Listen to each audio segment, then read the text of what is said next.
सहनावतु सहनौ भुनक्तु सह वीर्यं करवावहै तेजस्विनावधीतमस्तु मा विद्विषावहै। शांति शांति शांति।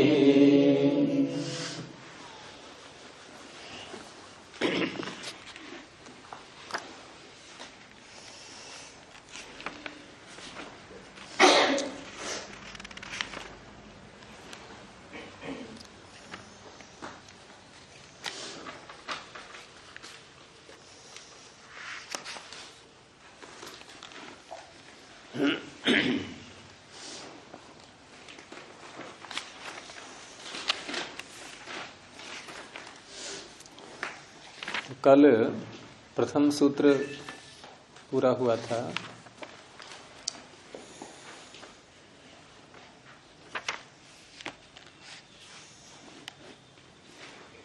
इसमें पीछे अनुमान प्रमाण में कितने अवयव होते हैं? अनुमान प्रमाण के 5 अवयवों में अन्य प्रमाणों का समावेश किस व्यवस्था से करेंगे? पहले अवयव में कौन सा प्रमाण माना गया है? आगम प्रमाण। प्रतिज्ञा अवयव में आगम प्रमाण। और दूसरे अवयव में दूसरा अवयव का नाम क्या है? हेतु। उसमें कौन सा प्रमाण है? हाँ, स्वयं अनुमान प्रमाण ही है। और तीसरा अवयव का नाम क्या है? उदाहरण। उसमें कौन सा प्रमाण होगा? प्रत्यक्ष। और चौथा अवयव का नाम क्या है? उपनय। उसमें कौन सा प्रमाण है? उपमान। तो ये जो प्रमाणों की गिनती की गई है, इसमें प्रमाणों का समावेश, ये एक सामान्य रूप से है। ये वैसे शुद्ध प्रमाण पूरे पूरे नहीं है, क्योंकि ये चर्चा के लिए स्थापित विषय हैं ये। और यहाँ अभी निर्णय तो अंत में होता है, बाद के अंत में निर्णय होता है। तो इसलिए उस रूप में नहीं है ये प्रमाण कि जो यथार्थ ज्ञान कराने वाले हैं। स्वतंत्र प्रमाण जो है वो तो अलग हैं ही, लेकिन यहाँ ये प्रमाण उन प्रमाणों के समान हैं। बस इस रूप में हम लेते हैं इसको, कि जैसे आगम प्रमाण होता है, किसी शास्त्र का कोई वचन है, किसी विद्वान ने कोई वचन बोला, तो ऐसे ही यहाँ पर भी चर्चा करने वाला अपना एक वचन बोलता है, तो उस जैसा है ये। इसलिए और कोई पीछे का विषय किसी को पूछना है? अभी पूछने की परंपरा तो प्रारंभ ही नहीं हो रही है। शास्त्र की महत्ता को बताते हुए कहा था अंत में कि प्रदीपः सर्व विद्यानाम आश्रयः सर्व कर्मणाम उपायः सर्व कर्मणाम आश्रयः सर्व धर्माणाम विद्योद्देशे प्रकीर्तिता। अर्थात ये न्याय विद्या, न्याय शास्त्र सभी विद्याओं का प्रदीप है, प्रकाशक है, सभी विद्याओं को प्रकाशित करने वाला है। सारी विद्याएं इससे प्रदीप्त हो रही हैं। अगर किसी विद्या में से इसको हम निकाल दें तो वो विद्या अपने उद्देश्य को पूरा नहीं कर सकती। उस विद्या से हम अपने उद्देश्य को पूरा नहीं कर सकते अगर उस न्याय विद्या को वहां से हटा दें। तो सभी विद्याओं में इसका समावेश है। और सर्व कर्मणाम उपायः, जितने भी कर्म है संसार में, चाहे वो ज्ञान के हो या अज्ञान के हो, बात उसकी नहीं हो रही है, लेकिन सभी कर्मों का ये उपाय है। चोर भी यदि चोरी कर रहा है, ठीक है, गलत कर्म कर रहा है, लेकिन वह भी प्रमाणों का प्रयोग कर रहा है। कैसे कर रहा है प्रमाणों का प्रयोग? बुद्धि से विचार भी कर रहा है, ऐसे ऐसे मैं चोरी करूंगा, नेत्रों से देख भी रहा है रास्ते को, सामान उठाता है तब भी देखता है, हाथों से पकड़ता है, पैरों से गति करता है, स्मृति भी है, सारे काम हो रहे हैं। तो इस तरह से सर्व कर्मणाम उपायः। और आश्रयः सर्वधर्माणाम। सर्वधर्म, धर्म से तात्पर्य क्या बताया था मैंने कल, कौन बताएंगे? आश्रयः सर्वधर्माणाम। आश्रयः सर्वधर्माणाम, तो धर्म शब्द से यहां क्या अर्थ लिया गया था? वर्णों के और आश्रमों के धर्म, वर्णाश्रम धर्म, ब्रह्मचर्य, गृहस्थ, वानप्रस्थ, सन्यास, ये कौन से धर्म कहलाते हैं? वर्णों के या आश्रम के? और वर्णों के कौन से होंगे? ब्राह्मण, क्षत्रिय, वैश्य, शूद्र। तो किसी भी वर्ण में कोई मनुष्य है, किसी भी आश्रम में कोई मनुष्य है, लेकिन सर्वत्र उसको भी प्रमाणों की आवश्यकता, न्याय शास्त्र की, न्याय विद्या की आवश्यकता होगी। तो ऐसा है ये न्याय शास्त्र। अब आगे अपने जो वक्तव्य विषय थे, अभिधेय विषय थे, उनका वर्णन करने के बाद, क्योंकि इस शास्त्र में किन किन विषयों पर गौतम जी और वात्स्यायन जी चर्चा करेंगे, उनका पहले ही परिगणन कर दिया। वो प्रथम सूत्र में आ गया 16 पदार्थ, उनसे बाहर नहीं जाएंगे। ये 16 पदार्थों के ही विषय में यहां पर चर्चाएं होंगी। अगले सूत्र की भूमिका बनाते हैं कि तत्खलु निःश्रेयसम।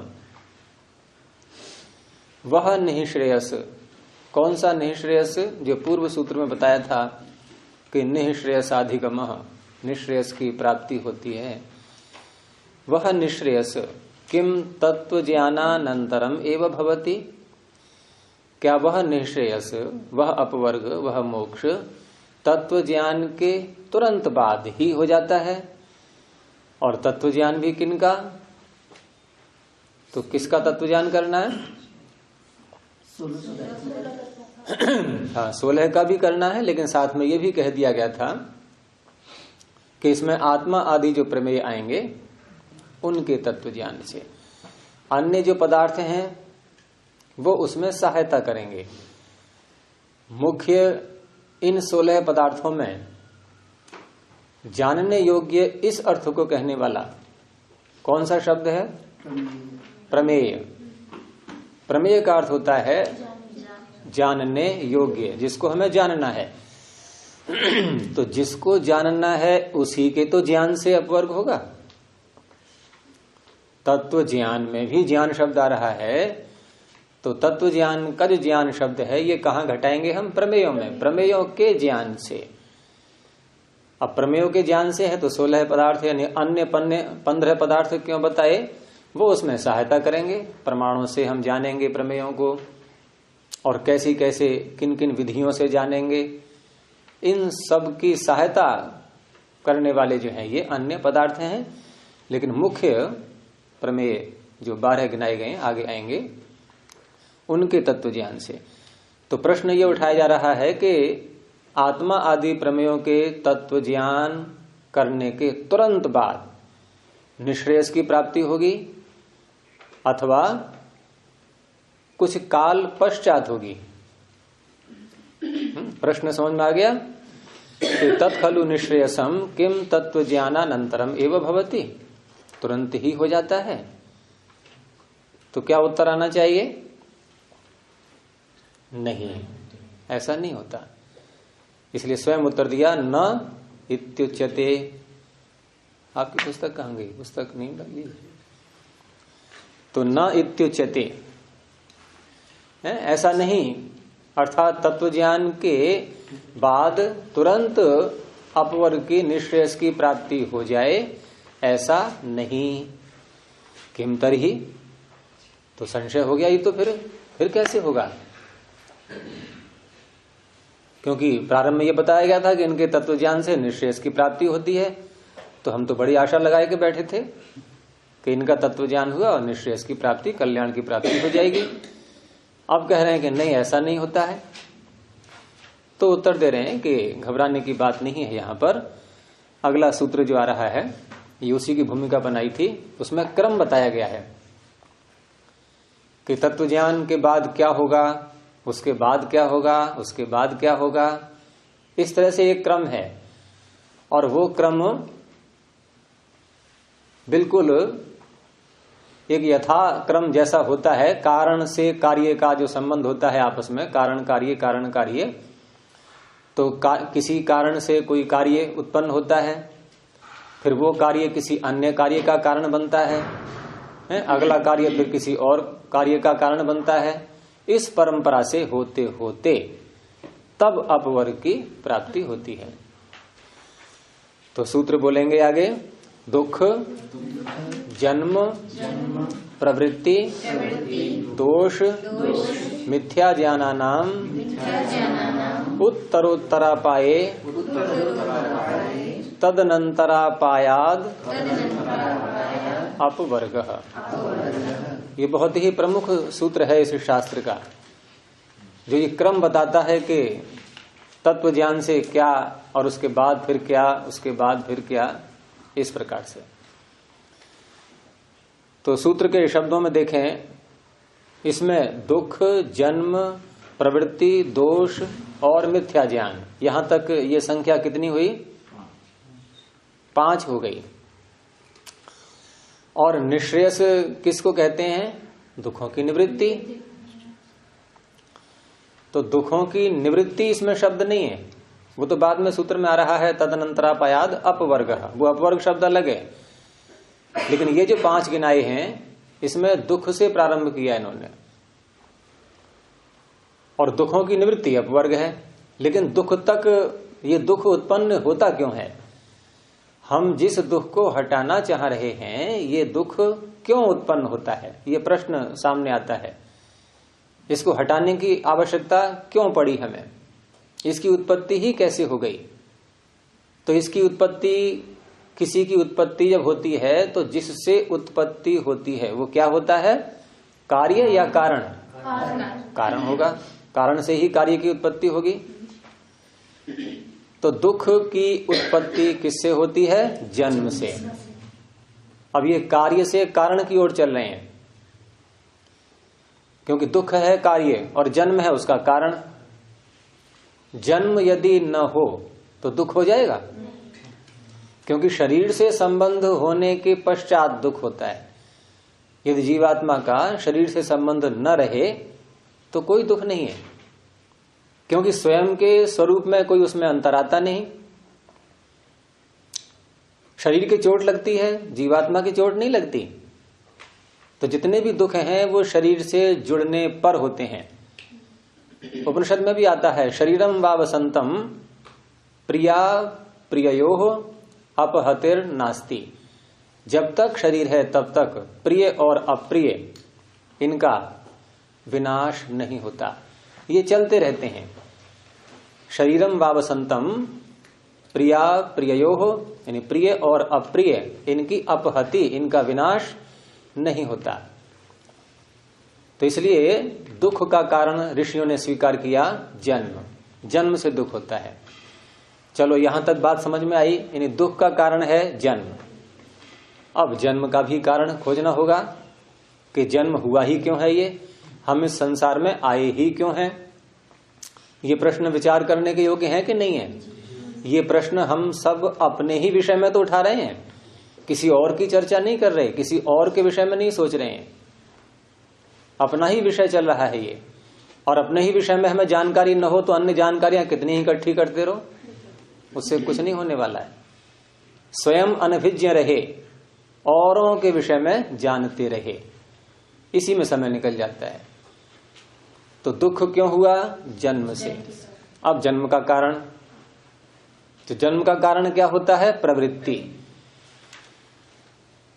इसको अगर हम सामान्य भाषा में कहें तो कर्म कह सकते हैं।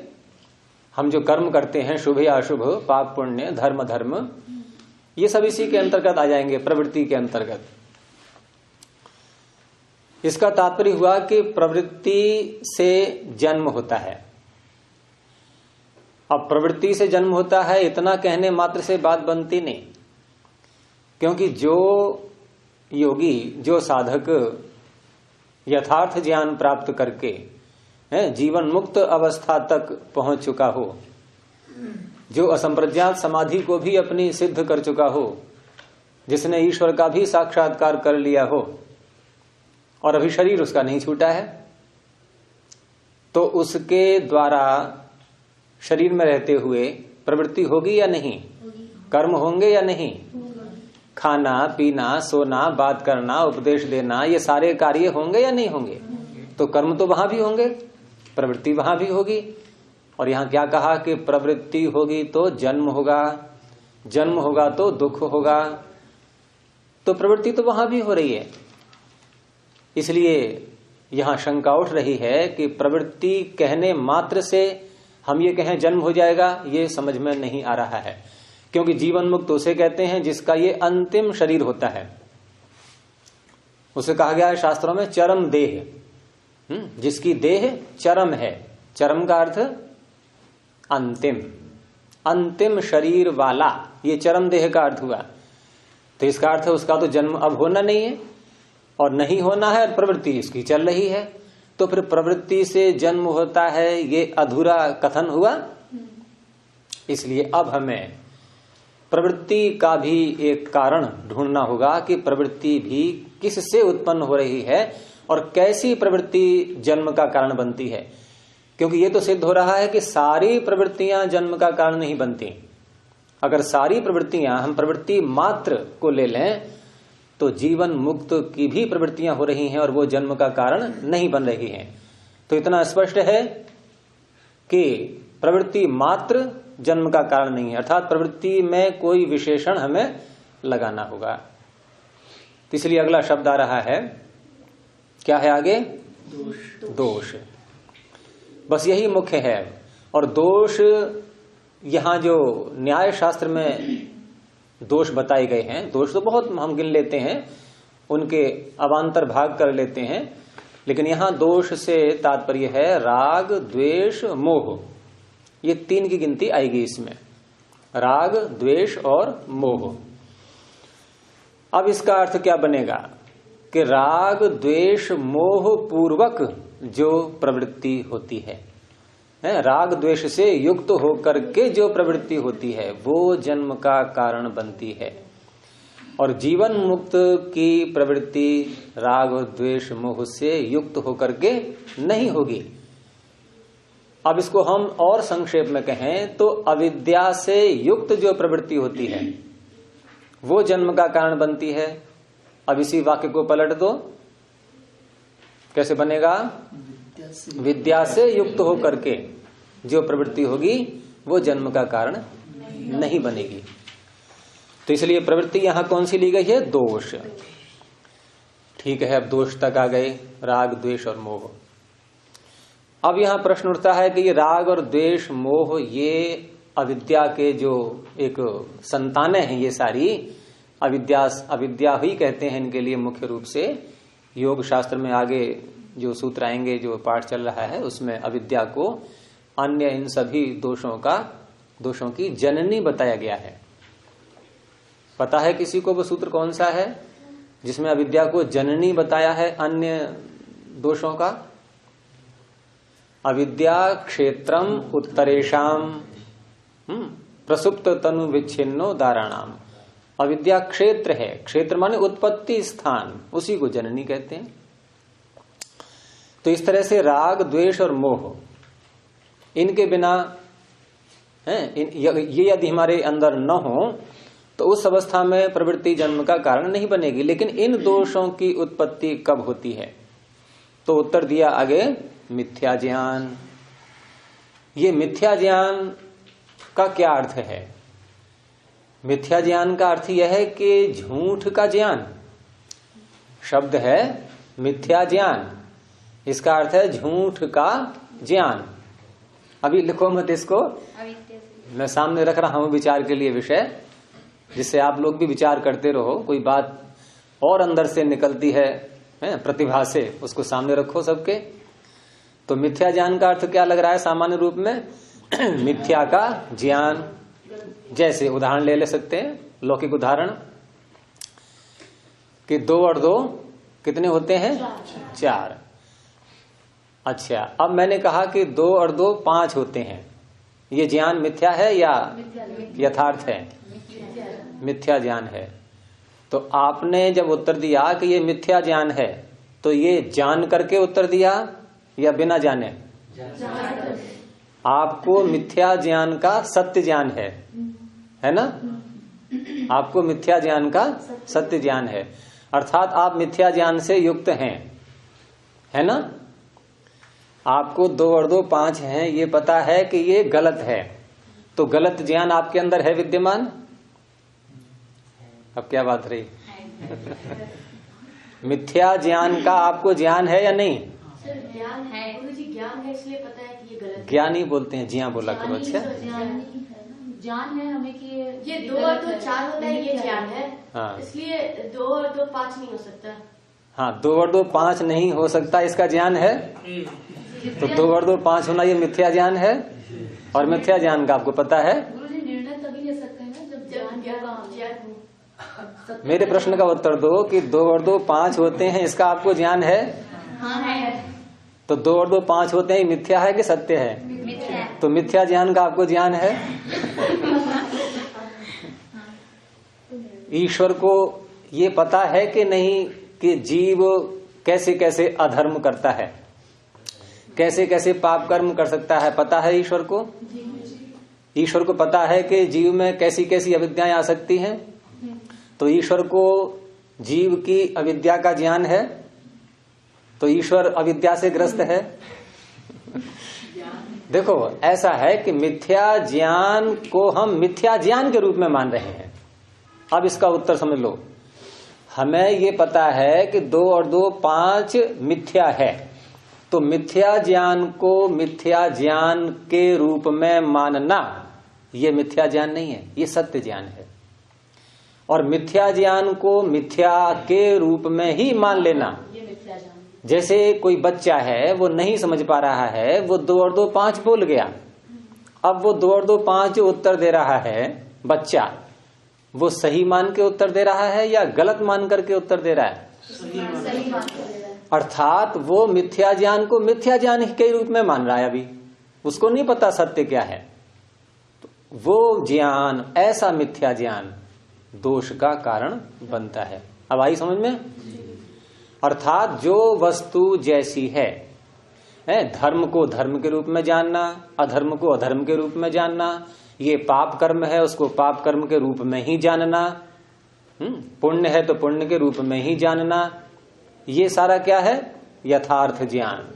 इसी को तत्व ज्ञान कहते हैं, इसी का नाम है तत्व ज्ञान। तो मिथ्या ज्ञान से यहां अर्थ हुआ ज्ञान का अभाव नहीं है, क्योंकि यहां हम मिथ्या ज्ञान को अविद्या शब्द से भी बोल देते हैं। अविद्या शब्द का जो प्रयोग होता है योग दर्शन में, वहां अविद्या शब्द ही आया हुआ है, विपर्यय शब्द भी आया हुआ है। लेकिन अविद्या का अर्थ भी 2 प्रकार से हो सकता है। एक तो अविद्या का अर्थ है विद्या का अभाव, विद्या का न होना, और एक होता है उल्टा ज्ञान, कुछ को कुछ समझ लेना। तो कौन सा अर्थ सही होगा इसमें? विद्या का अभाव नहीं, विद्या का अभाव अर्थ नहीं हो सकता। कुछ को कुछ समझ, मतलब बिल्कुल ही ज्ञान का अभाव कर दें हम, तो ये तो संभव ही नहीं है जीवात्मा में।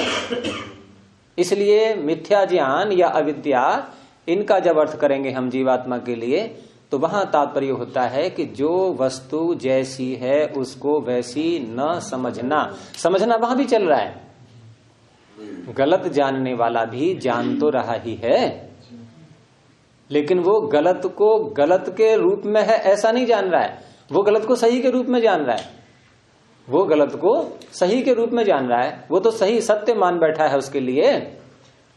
अगर चोर चोरी को पाप कर्म के रूप में इससे दुख मिलेगा, ऐसे इस रूप में यदि मान ले तो चोरी करेगा? वो कभी नहीं करेगा। वो चोरी को अच्छा मान करके ही चोरी कर रहा है, अर्थात इससे मुझे धन की प्राप्ति होगी, वस्तुओं की प्राप्ति होगी, मैं उनसे सुख प्राप्त करूंगा, साधन जुटाऊंगा।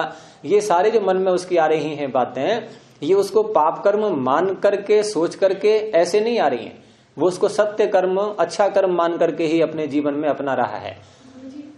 कई बार तो कोई चोरी करता है तो वो जान रहा है कि वो गलत कर रहा है, लेकिन कई बार तो नहीं होता है कि उसकी गरीबी उससे वो करवाती है, क्या वो कारण नहीं है?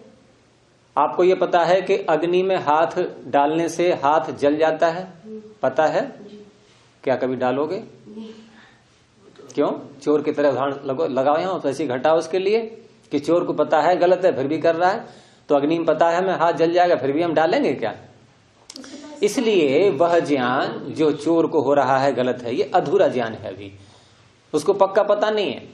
जैसे कोई किसी की जेब काट रहा है और उस व्यक्ति को यदि ये पता लग जाए कि यदि मैंने इस व्यक्ति की जेब में से 100 रुपए निकाल लिए तो मुझे निश्चित 200 रुपए का दंड देना पड़ेगा, निश्चित देना पड़ेगा, ये पता यदि उसको लग जाए तो वो 100 रुपए काटेगा? वो 100 रुपए जेब में से क्यों निकाल रहा है किसी की? ये सोच करके कि मैं इसके दंड से बच जाऊंगा, और पीछे कई बार वो बच चुका है, पीछे का अनुभव उसको याद आ रहा है कि कई बार मैं चकमा दे चुका हूं पुलिस वालों को, शासन को, मैं बच सकता हूं, मैं फिर बचने का प्रयास करूंगा, बच जाऊंगा। और अगर ये दृढ़ विश्वास उसको हो जाए, अग्नि के समान बता रहा हूं मैं, जैसे अग्नि में पता है कि हाथ जल जाएगा, संदेह होता है किसी को इसमें? तो संदेह जहां नहीं है, निस्संदेह अगर ज्ञान हो गया है, वो कर्म कभी हम कर ही नहीं सकते। इसलिए वो ज्ञान चोर का अधूरा है अभी।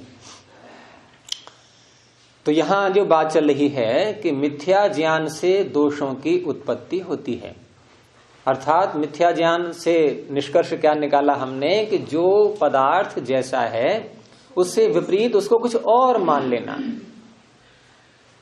जैसे मूर्ति पूजा में हम घटा सकते हैं कि सामने एक पत्थर की मूर्ति या लकड़ी की या मिट्टी की या धातु की बनी हुई रखी है। अब जिन तत्वों से बनी है, किसी वैज्ञानिक से पूछें कि इस मूर्ति में घटक तत्व कौन कौन से हैं, वो बता देगा कि ये तत्व हैं। क्या उन तत्वों में वो परमात्मा की भी गणना करेगा कि परमात्मा भी है इसमें, घटक तत्वों में, उपादान कारणों में? वो जिन तत्वों से बनी है उसको बता देगा। लेकिन जो व्यक्ति उसको सामने रख करके उसकी आराधना कर रहा है, उसकी पूजा कर रहा है, वो क्या मान रहा है कि ये मूर्ति भगवान है, ईश्वर का रूप है ये। अब उसने जो पदार्थ सामने है वो जिस रूप में है उसको उस रूप में समझा या उससे विपरीत रूप में समझा? किस रूप में समझा उसने? जिस रूप में है वैसा माना? लकड़ी की मूर्ति को लकड़ी मान रहा है वो या भगवान मान रहा है? क्या भगवान है वो? तो ये मिथ्या ज्ञान हुआ कि सत्य ज्ञान हुआ? हुआ मिथ्या ज्ञान। क्या? लेकिन ये तो क्या नहीं, मेरे प्रश्न का उत्तर देते जाओ। गुरुजी ये तो आस्था हुई। आस्था किसे कहते हैं? चलो इसी शब्द पे आ जाओ। आस्था किसे कहते हैं? पहले एक शब्द विचार करने दो, सब लोग ने एक एक करके। आस्था किसे कहते हैं? भावना जुड़ जाती है। कैसे? आ और स्था दोनों का अर्थ करो, भावना का अर्थ निकालो। कैसे निकालोगे? आ कहते हैं चारों ओर से, ठीक है ना। स्था कहते हैं स्थिति। स्था जो है स्थिति, स्थान में आ रहा है ना स्था शब्द, तो स्थान क्या होता है? वहां बैठ जाते हैं हम, हो गई स्थिति। तो स्था आस्था का तात्पर्य होता है हमने जो अपने विचारों की स्थिति बना ली है, चारों ओर से सारे विषयों को देख देख करके हमने जो अपने विचारों की स्थिति बना ली है उसे कहते हैं आस्था। तो यहां पर आस्था से क्या कहना चाह रहे हो आप लोग? क्या है आस्था? यानी कि जो हमने धारणा बना ली, तो धारणा बना ली, हम उसी पर चर्चा कर रहे हैं। जो धारणा हमने बनाई है, कौन सी धारणा? कि ये मूर्ति भगवान है, ये धारणा बनाई है ना। अच्छा, आपके हाथ में यदि 1 चम्मच मिर्च रख दी जाए पिसी हुई लाल, और आपसे कहा जाए कि अपने अंदर भावना बनाओ कि मेरे हाथ में चीनी रखी हुई है, और फंकी मारो। अब देखो चीनी का स्वाद आएगा या मिर्च का आएगा? नहीं, लेकिन हिप्नोटिस्ट लोग वो भी कर देते हैं। तो मैंने क्या कहा कि यदि हाथ में मिर्च रख करके और हम भावना से उस वस्तु को बदलें, अपनी कल्पना से उस वस्तु को बदलें, बदल जाएगी, परिवर्तन आ जाएगा। कल्पना करेंगे, यहाँ उस विषय को नहीं लेंगे अभी, हैं जी। कल्पना करने में तो फिर अनुभव कर सकते हैं ना उसका। कल्पना करके अनुभव कर सकते हैं, अर्थात मिर्च में चीनी की मिठास का अनुभव कर सकते हैं, मुंह में डाल करके आ जाएगी मिठास। मिठास नहीं आएगी। हाँ, क्या आएगा? अनुभव का अर्थ क्या हुआ? अनुभव का अर्थ क्या हुआ? अनुभव का अर्थ क्या है? अनुभूति। जो जीवात्मा समझ रहा है, ज्ञान जो उसको हो रहा है, उसी को कहेंगे अनुभव। तो अनुभव जो अनुभूति हो रही है वो मिर्च में मिर्च की अनुभूति होगी या चीनी की होगी? तो फिर अनुभव से क्या अंतर रहा? कहने का तात्पर्य भावना से किसी पदार्थ का स्वरूप नहीं बदलता। जो जैसी वस्तु है परमात्मा ने जैसा बनाया है वैसी ही होगी। जिन तत्वों से बनी है वो तत्व नहीं बदल सकते। तो यही तात्पर्य है कि हम किसी वस्तु को किसी और रूप में यदि मानेंगे तो ये से कहते हैं मिथ्या ज्ञान, और उस मिथ्या ज्ञान से दोष उत्पन्न होंगे। अगर ये मिथ्या ज्ञान नहीं हटा, यथार्थ ज्ञान हमें नहीं होगा, तो राग द्वेष मोह ये दोष हमारे अंदर आते ही रहेंगे, और उनके कारण से हमारी प्रवृत्तियां जन्म का कारण बनेंगी, जन्म से दुख होगा। समझ में आया? इसलिए ऐसा मत समझना कि हम कोई भावना किसी वस्तु में कर लें तो वहां पर उस वस्तु में परिवर्तन आ जाएगा और जैसा हम मानेंगे वो वैसी ही कहलाएगी, क्योंकि वैसी यदि कहलाएगी तो वैसा कार्य भी तो हो उसके द्वारा। कार्य वही हो रहा है, जो चीज जैसी है वैसी रहेगी, जितना भार है उसमें वैसा रहेगा, जो उसका स्वरूप है वही रहेगा, उसमें कोई परिवर्तन नहीं आ रहा है। और हमने वैसी ही कल्पनाएं कर ली, और जो वास्तविक ईश्वर है, जो सर्वव्यापक है, सर्वदेशी है, सर्वज्ञ है, सर्वनियंता है, वो गुण हम उसके भूल गए, वो सारे भूल गए। अगर हम ईश्वर को सर्वव्यापक मान रहे हैं तो एक स्थान पर उसको कैसे कैद कर सकते हैं? ये तो कह सकते हैं हम कि मूर्ति में ईश्वर है। मूर्ति में ईश्वर है ये वाक्य अलग है, और मूर्ति ईश्वर है ये शब्द अलग है नहीं? दोनों अंतर है नहीं है दोनों में? मूर्ति में ईश्वर है और मूर्ति ईश्वर है। यहां मूर्ति को ही हम ईश्वर बोल रहे हैं। इसका अर्थ है हमने अन्यत्र जो सर्वव्यापकता है उसको खंडित कर दिया, उसको एक स्थान पर स्वीकार कर लिया। मूर्ति में ईश्वर कहेंगे तो मूर्ति में भी है, हमारे अंदर भी है, अन्यत्र भी है, कण कण में है, सर्वव्यापक है, ये यथार्थ ज्ञान हुआ। और जब सर्वव्यापक है, मूर्ति में ईश्वर है, तो फिर हम मूर्ति के आगे बैठे ही क्यों रहे हैं? क्योंकि ईश्वर तो सब जगह है, कहीं भी जाके बैठ जाए।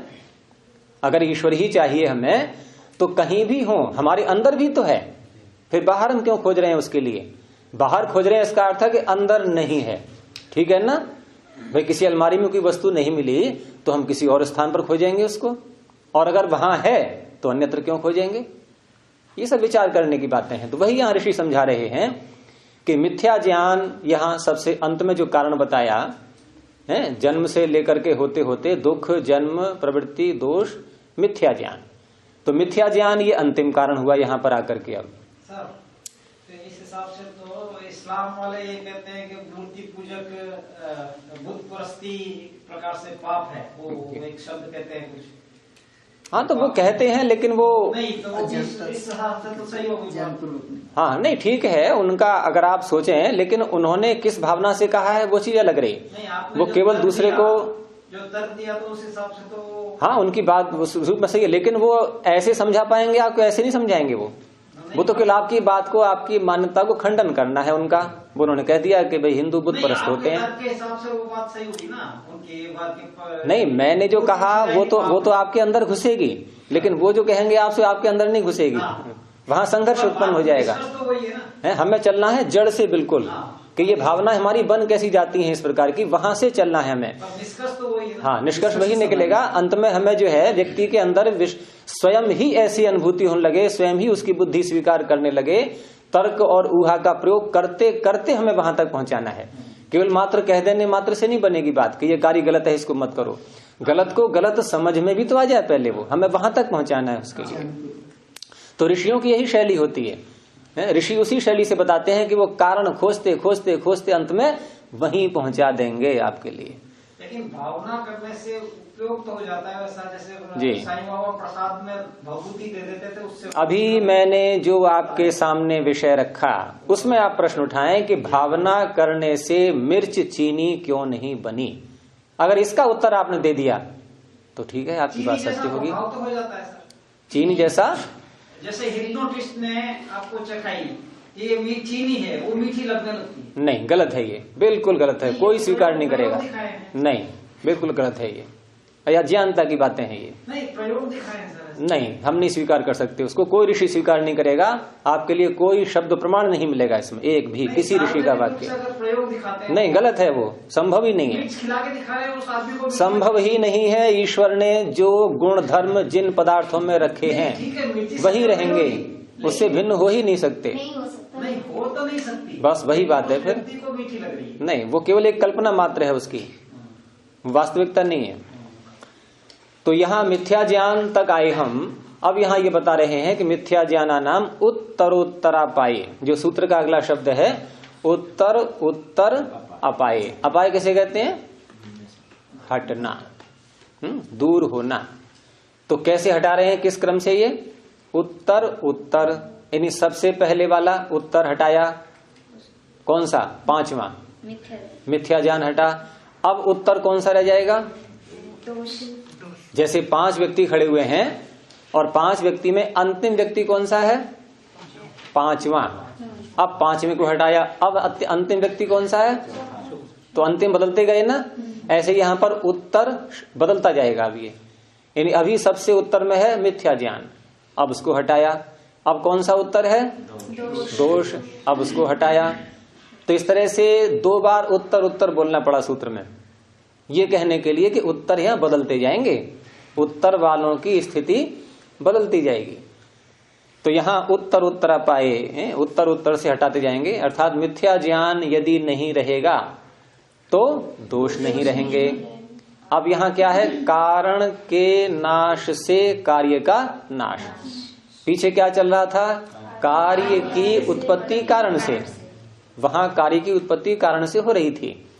और यही सिद्धांत है, यही नियम होता है कि यदि हमें कार्य को नष्ट करना है तो क्या करेंगे?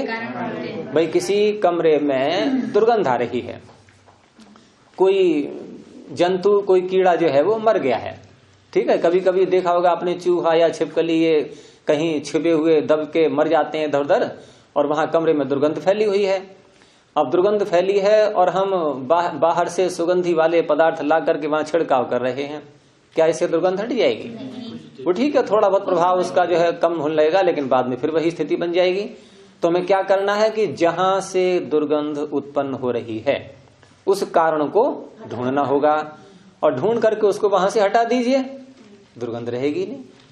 तो ऐसे ही कारण, कार्य को नष्ट करने से कार्य नष्ट नहीं होता, कारण को नष्ट करने से कार्य नष्ट होता है। तो कारण तक ऋषियों ने पहुंचाया कि कारण है इसका मिथ्या ज्ञान। अब मिथ्या ज्ञान किससे हटता है? देखो पीछे सूत्र में, सूत्र प्रारंभ करने से पहले एक शब्द आया हुआ है वात्स्यायन जी का, क्या है? तत्व ज्ञानात् लिखा है, तत्व ज्ञानात्।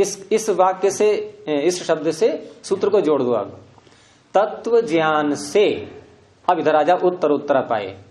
तत्व ज्ञान से सबसे उत्तर वाला हटेगा पहले, कौन? मिथ्या ज्ञान। क्योंकि मिथ्या ज्ञान के हटने से हमने पहले कहा था, तो प्रश्न यहां रह गया था कि मिथ्या ज्ञान किससे हटेगा? तो मिथ्या ज्ञान किससे हटेगा? तत्व ज्ञान से। तो तत्व ज्ञान से मिथ्या ज्ञान हटा। अब मिथ्या ज्ञान हटने से दोष नहीं रहेंगे, दोष न होने से प्रवृत्ति नहीं होगी। यहाँ प्रवृत्ति से तात्पर्य वही है कि दोष युक्त प्रवृत्ति नहीं होगी। प्रवृत्ति तो रहेगी लेकिन दोष युक्त प्रवृत्ति वो नहीं होगी, और दोष युक्त प्रवृत्ति न होने से अब जन्म नहीं होगा, और जन्म नहीं होगा तो दुख नहीं होगा, और दुख के न होने का ही नाम है अपवर्ग। तद अनंतरा पायाद। अब तद अनंतरा पायाद इसका अर्थ कैसे करेंगे? पीछे कहा था उत्तरोत्तर पाए, एक एक के हटते हटते, अंत में रह गया दुख, तो दुख अकेला बचा अब ये। अब दुख को कैसे हटाएं? क्योंकि यहां बात हुई थी उत्तर अपाए, एक एक को हटाते गए हम, कार्य कारण को नष्ट करते गए, कार्य नष्ट होता गया। अब जो दुख अंत में है तो तद अनंतर तेषाम अनंतरम, जो उनके बाद में अंत में जो आ रहा है, तद अनंतरापायाद, उसके हट जाने से क्या होता है? सूत्र में क्या लिखा है? अपवर्ग, उसी का नाम अपवर्ग है, वो अपवर्ग कहलाता है। यानी कि दुख का न रहना, ये अपवर्ग है। यहाँ दुख का न रहने का भी तात्पर्य है आत्यंतिक निवृत्ति कही जाती है। ये आत्यंतिक का अर्थ है पूर्ण रूप से, लेश मात्र भी 1% भी नहीं रहे दुख। ऐसा नहीं कि सुख अधिक आ गया है, दुख थोड़ा सा रह गया है, ऐसा भी नहीं। आत्यंतिक निवृत्ति, उसे कहते हैं अपवर्ग। तो सूत्र का अर्थ आया पूरा समझ में?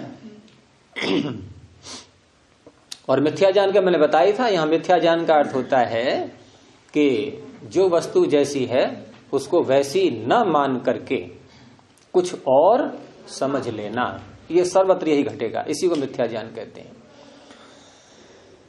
अब स्वयं वात्स्यायन जी उसका अर्थ करते हैं कि तत्र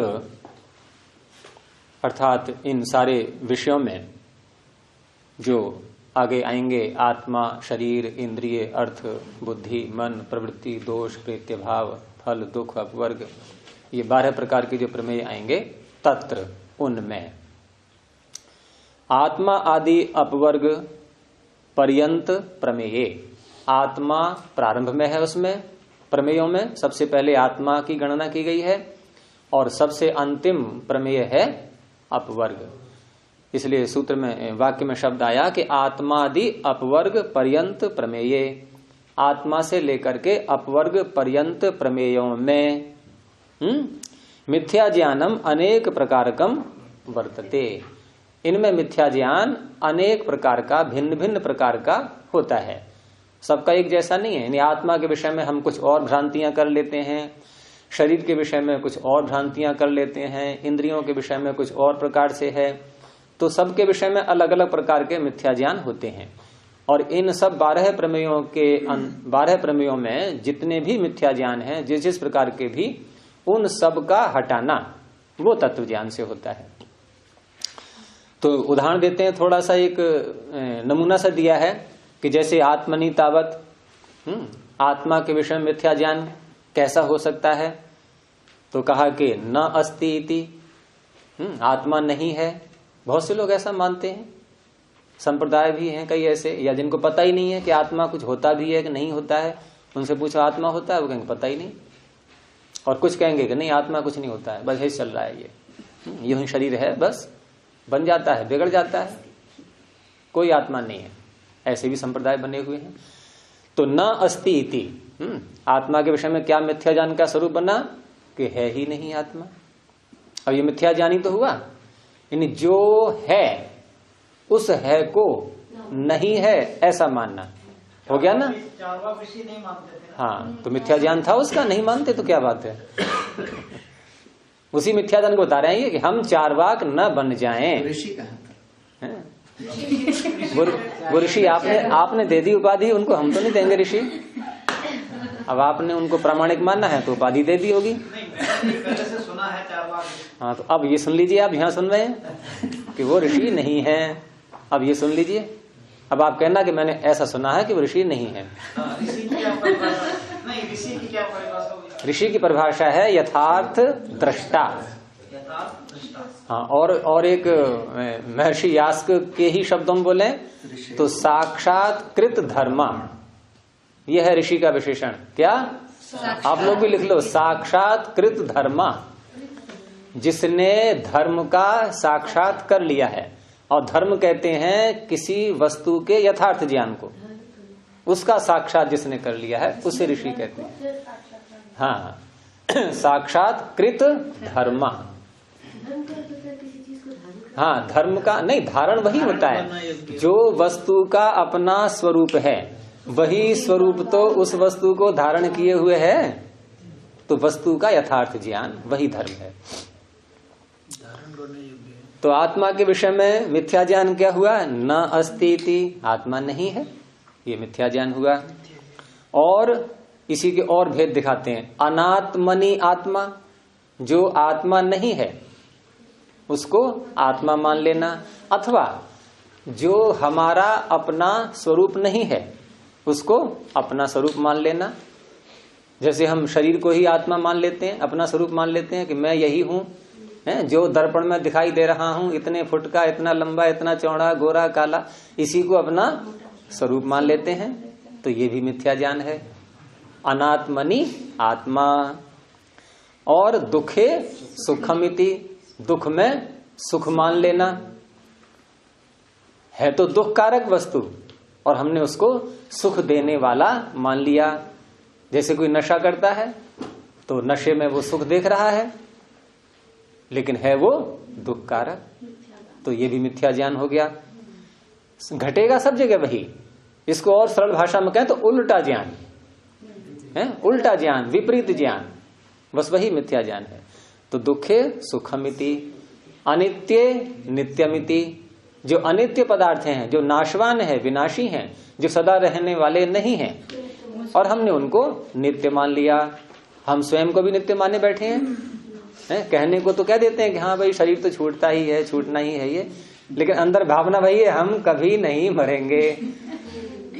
उसमें आता है ना महाभारत में कि जहाँ यक्ष और युधिष्ठिर का संवाद चल रहा था, तो वहां प्रश्न किया था युधिष्ठिर ने यक्ष से कि संसार में सबसे बड़ा आश्चर्य क्या है?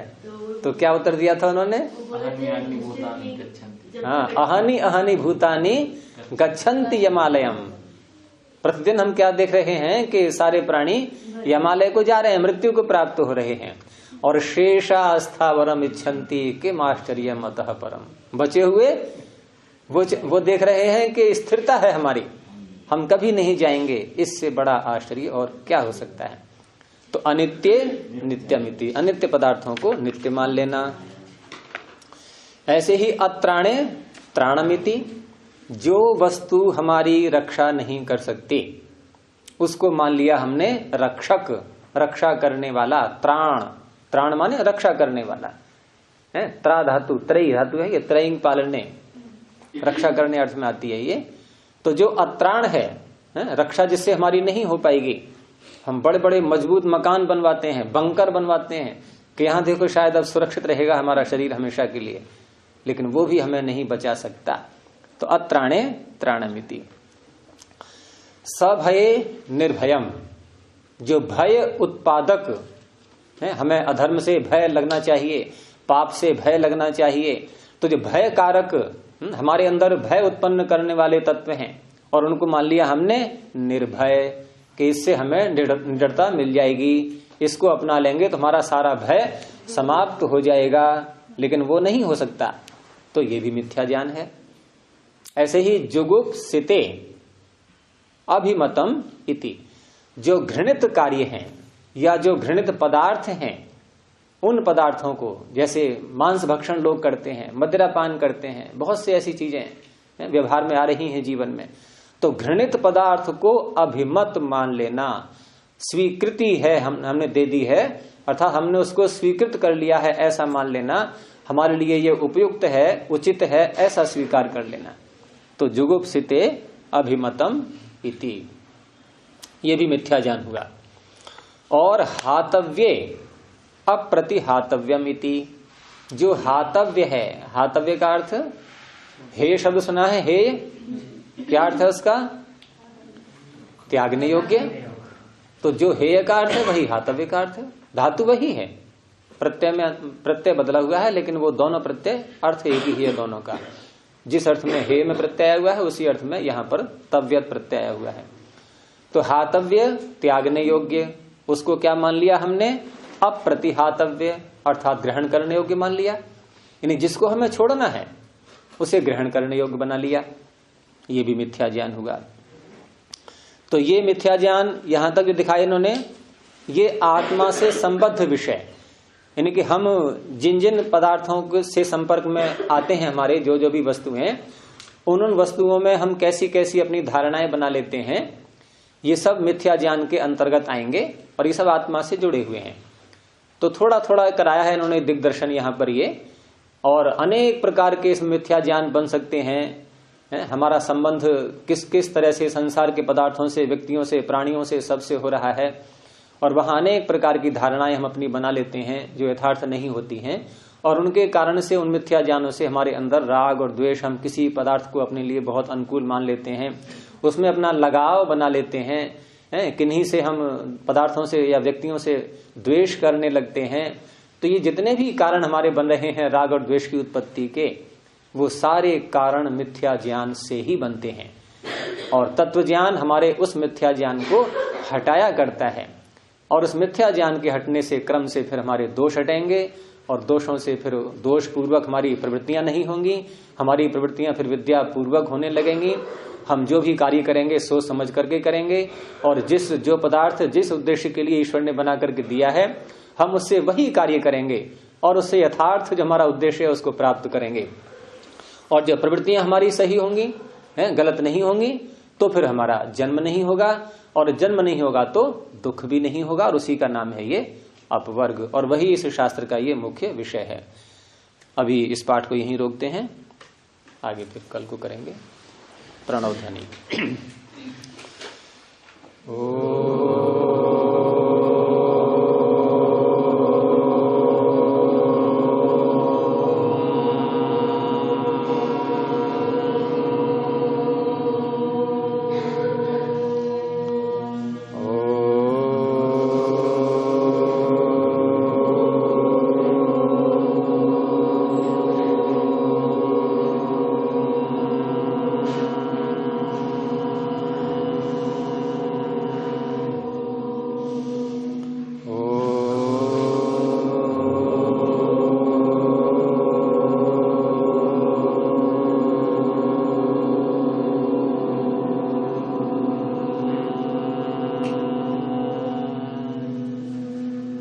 सर्वेभ्यो नमः।